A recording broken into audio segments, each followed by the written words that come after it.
మనకి మన లైఫ్‌లో ఒక వ్యక్తి మనకు నచ్చలేదు. అలా నచ్చలేదు అన్న ఆ వ్యక్తిని మనం ఇబ్బంది పెడితే మనకేమైనా ఉపయోగం ఉందా? మనకేం ఉపయోగం ఉండదు కదా! మన లైఫ్‌లో అతను మనకు నచ్చినప్పుడు అతని లైఫ్‌లో మనం అతనికి ఎందుకు నచ్చుతాం? నచ్చం. అలాంటప్పుడు ఆ వ్యక్తి గురించి నువ్వు ఆలోచించడం మానేసైనా ఉండాలి.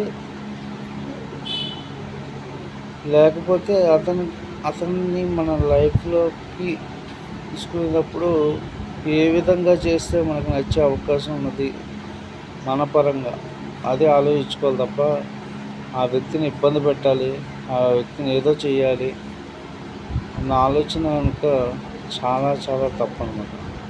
దీని గురించి నేను పెద్ద వీడియో పెట్టబోతున్నాను. Full length video.